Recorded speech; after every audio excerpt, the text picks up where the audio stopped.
Today, we're going through the essentials of Kali so you can start strong and actually know what's happening. Let's boot it up and walk through it together. I'm starting my Kali machine now. First thing you see is the bootloader, Grub. It's what pops up when your computer powers on, letting you pick an operating system if you've got a few installed. Here, it's just Kali, so it's loading the kernel, setting up drivers, doing all that startup stuff. Takes a second or two, and then we hit the login screen. It's clean, just a spot for your username and password. If you're on a fresh install, the default username is usually Kali, and the password's whatever you chose during setup. I'm logging in, and here we are, the desktop.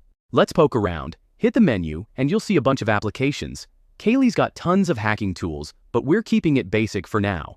First up, there's Firefox ESR, the browser. It's just a dependable way to browse the web, check forums, or read up on Linux.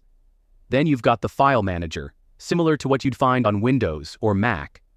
Open it, and it lands you in your home directory, showing folders like documents, downloads, music, videos.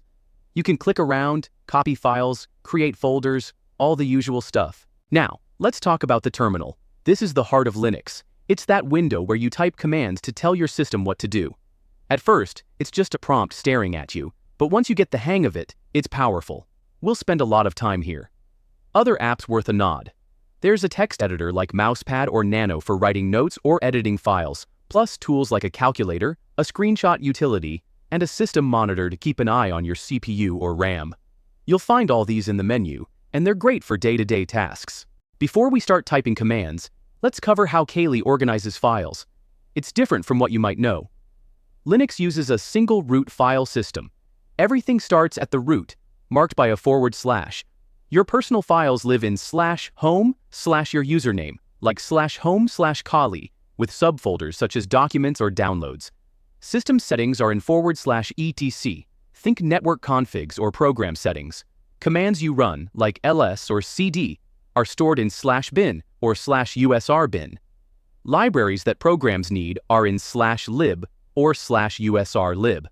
Logs and temporary files go in /var, and there's /root, the home directory for the root user, which is like an admin account with extra privileges. You can see this layout in the file manager by clicking File System or navigate it in the terminal. Getting this structure makes moving around way easier. Alright, terminal time. Let's try some commands to get comfortable. Start with ls and press enter. That lists all files and folders where you are. Maybe you see desktop, documents, downloads. For more details, type ls-l to see permissions, sizes, and dates. To move around, use cd. Type cd documents to jump into that folder, then ls to check what's there. Go back up with cd ... Lost track of your location. Type pwd for print working directory. It'll show something like /home_Kali documents. Here are a few more to play with.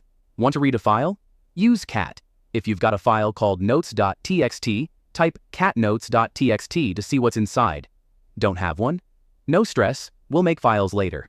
Type womi to check your username, likely Kali for now. Curious about your system's name? Type hostname. To see how much disk space you've got, try df-h. It shows storage in a human-readable format. If the terminal's getting crowded, type clear to reset the screen. There are tons of commands in Kali, but you don't need to know them all yet. The man command is your cheat code. It pulls up manuals for any command. Try man ls. It opens a page explaining ls, its options, and how to use it. Scroll with arrow keys, hit Q to exit. Works for anything. Man cd, man cat, you name it. Hey, if you're liking this, drop a comment below with what you want to learn next about Kali. Maybe specific tools or more terminal tricks? It really helps me know what you're curious about.